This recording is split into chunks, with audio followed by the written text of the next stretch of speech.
मैं जो भी कह रहा हूं, कान खोल करके ये बात सुन लीजिए, मैं जो भी कह रहा हूं यही कहना ही लेफ्ट होना होता है। इस बात को आप समझिए। लेफ्ट होने का क्या मतलब है? लेफ्ट होने का यह मतलब नहीं है कि आप ताकत के सामने बिछ गए। आजकल लोग सत्ता के सामने खड़े नहीं हैं, पांव में लेट गए हैं।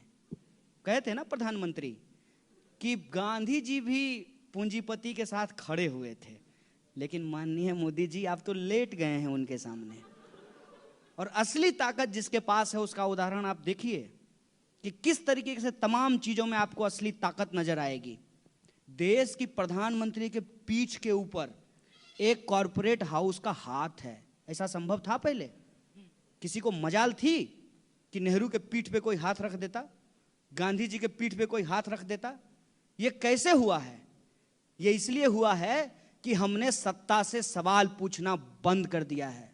हम सत्ता से सवाल पूछेंगे और यदि हमारे सवाल में दम होगा तो हमारी विचारधारा भी कमजोर नहीं होगी, क्योंकि सवाल पूछने का साहस और समझ विचारधारा से आती है। अगर आपको लगता है कि मेरे सवालों में दम है तो वो हमारी विचारधारा की सीख है। इसीलिए मैं आपको एक बात कह देना चाहता हूं कि ताकतवर के सामने झुकना नहीं चाहिए। ताकत में शामिल होकर के तो कोई भी अपना कैरियर बना लेगा। हम कैरियर बनाने के लिए नहीं आए हैं, देश बचाने के लिए आए हैं। और हमारे यहाँ के एक कवि हैं बेगूसराय के, उन्होंने लिखा है, वह पथ क्या पथिक कुशलता क्या, वह पथ क्या पथिक कुशलता क्या, जिस पथ में बिखरे शूल ना हो काटा, उस पथ में बिखरे शूल ना हो, नाविक की धैर्य परीक्षा क्या, जब धाराएं प्रतिकूल ना हो। नहीं, और एक सवाल, जैसे कि एक बहुत बड़ा एक स्लोगन आप यूज करते हो, इसको बोलते हैं आज़ादी, जिसको आपने जेएनयू में काफी इससे सरसा भी हुए। तो आपको एक्चुअली आज़ादी किससे चाहिए? क्योंकि ये बहुत ही बड़ा ये है कि कल मैंने फेसबुक में देखा, मेरे को भी बहुत ज़्यादा ट्रोल किया जा रहा है कि आपने टुकड़े टुकड़े गैंग को बुला के अपने आप को टुकड़े टुकड़े गैंग पे शामिल हो गए। आपको किससे आज़ादी चाहिए? तो मैंने ये आज़ादी जो है आप एक बार बता दीजिए, किससे आज़ादी चाहिए आपको? देखिए, बोले एक सवाल पूछेंगे और दो मिक्स कर दिए हैं। ठीक है, एक तो है आज़ादी और दूसरा है टुकड़ा टुकड़ा। आज़ादी के नारों के संबंध में एक बात मैं आपको बता देता हूं कि ये नारा मेरा नहीं है। इस देश के भीतर सबसे पहले जो एक कल्चरल मूवमेंट हुआ था, जिस मूवमेंट को लीड करते थे इंडियन पीपल्स थिएटर एसोसिएशन के लोग, और जिसके मेंबर हुआ करते थे भूपेन हजारिका, यह मैं आपको बता देता हूं, और तमाम तरीके के लोग, बलराज साहनी, कैफी आजमी, वो सारे लोग उस जमाने के वो इप्टा के मेंबर हुआ करते थे। तो ये नारा दरअसल इप्टा का नारा है, और इप्टा जो है आज़ादी के दौर से ही ये नारा गा रहा है। जब देश 1947 में आज़ाद हो गया तो इस नारे का अर्थ जो है वो बदल गया। पहले आज़ादी चाहिए थी अंग्रेजों से, और जब देश आज़ाद हो गया तो जो देश के भीतर समस्याएं हैं उनसे आज़ादी चाहिए। इसीलिए हम बार बार कहते हैं कि देश से आज़ादी नहीं चाहिए, देश में आज़ादी चाहिए। और बहुत सारे ऐसे लोग हैं, बहुत सारे ऐसे समुदाय के लोग हैं जिनको अलग अलग तरह की समस्याओं से आज़ादी चाहिए। जैसे जब आप औरत की बात करेंगी तो औरत को स्वाभाविक रूप से पेट्रियार्की से आज़ादी चाहिए, पितृसत्ता से आज़ादी चाहिए, पुरुषवादी मानसिकता से आज़ादी चाहिए।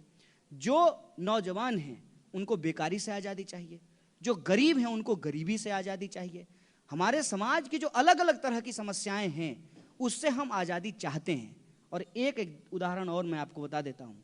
मान लीजिए कि ये स्कूल है, इस स्कूल को यदि रोज झाड़ू ना दिया जाए, समय समय पे यदि इसको पेंट ना कराया जाए, इसके बागों में बगीचों में यदि पानी ना डाला जाए तो स्कूल खूबसूरत रहेगा? आज़ादी हमको 1947 में मिल गई, लेकिन अगर हम गुलामी की मानसिकता को हरा करके रखना चाहते हैं, हमको हर वक्त आज़ादी की बात करते रहनी पड़ेगी, वरना आज़ादी हार जाएगी और गुलामी जीत जाएगा। ये बात हमको समझना चाहिए। आपके पिताजी ने आपको स्कूटी दे दिया, लेकिन उस स्कूटी में रोज तेल आप भरवाते हैं ना। इस देश के आज़ादी को यदि हम अक्षुण्ण रखना चाहते हैं तो हमको इस देश के भीतर जो बची हुई गुलामी है उसके खिलाफ आज़ादी के तराने को गाना होगा। लेकिन बहुत चालाकी से इन्होंने इसका अर्थ बदल दिया है, और ये अर्थ इसलिए बदला है कि इनको इन सवालों से डर लगता है। पहले कहा जाता था आजादी गैंग। अब मैं आपके दूसरे सवाल के जवाब पे आ रहा हूं। जब देखा कि आजादी बहुत अपीलिंग है, अब रैप वैप बन गया है, यूथ सब जो है उस पर डांस करता है डीजे पार्टी में, हर प्रोटेस्ट में लोग इसको गाने लगे, तो इन्होंने यहां भी गोल पोस्ट शिफ्ट कर दिया है। पहले आजादी गैंग कहते थे, आजकल टुकड़े टुकड़े गैंग कहते हैं। कहते हैं ना, जिसकी जैसी मति उसको वैसी माया दिखती है। ये खुद जो है, ये खुद अंग्रेजों के टुकड़ों पे पले हैं, वहां भी टुकड़ा था। आजकल अंबानी और अदानी के टुकड़ों पे पल रहे हैं, यहां भी टुकड़ा है, इसलिए इनको टुकड़ा टुकड़ा दिखाई देता है। जो खुद टुकड़ों पे पलते हैं उनको दूसरे आदमी के सवाल टुकड़े टुकड़े गैंग के सवाल दिखाई देते हैं। और जहां तक रही बात टुकड़े टुकड़े करने की, हाँ हम करना चाहते हैं।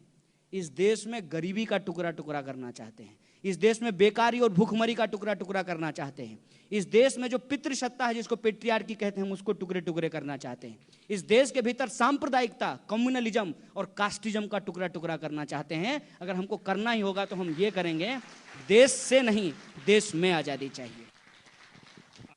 करंट इशू है सिटीजन बिल 2016, इसके citizen amendment bill and Delhi University में actually more interestingly Delhi University में प्रेसिडेंशियल जो कैंडिडेट है डुप्लीकेट सर्टिफिकेट। आवाज आ रही है? हाँ। अच्छा, पहला सवाल जो आपने पूछा है ना, दिल्ली यूनिवर्सिटी का जो मौजूदा इलेक्टेड प्रेसिडेंट है उसकी डिग्री में, इस संबंध में एक कहावत मुझे याद आ रही है कि पूत के लक्षण जो हैं वो पालने में ही दिखाई दे देते हैं। जब जिनके नेता का ही डिग्री असली नहीं हो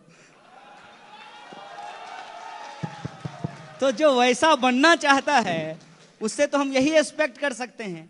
लेकिन ये एक बहुत बड़ा एडमिनिस्ट्रेटिव फेलियर का, लैकुना का सवाल है, इसको हमको समझना चाहिए कि आप स्क्रूटनी करते हैं। जब आप चुनाव लड़ते हैं तो यूनिवर्सिटी का काम है स्क्रूटनी करना।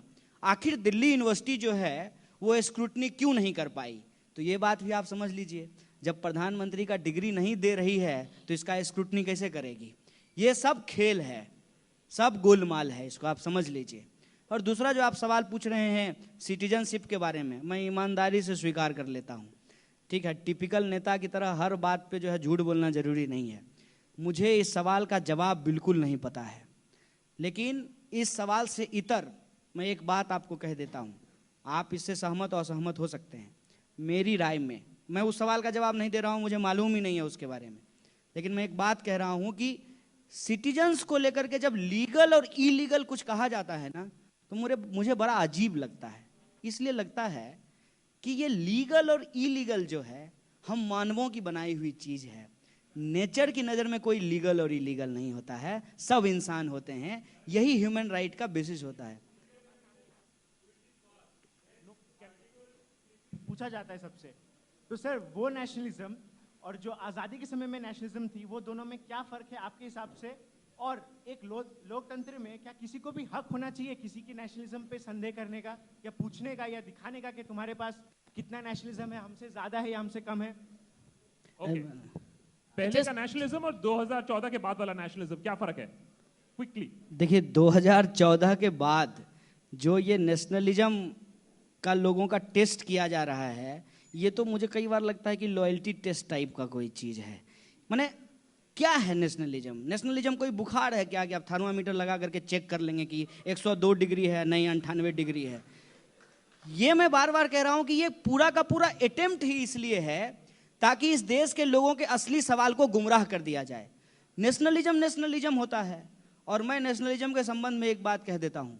फॉर मी बीइंग नेशनलिस्ट, मुझे अगर कोई कहे कि आप नेशनलिस्ट हैं तो मैं उससे हाथ जोड़ करके कहूंगा कि मुझे पेट्रियाटिक बोलो, मुझे ये शब्द ज़्यादा पसंद है।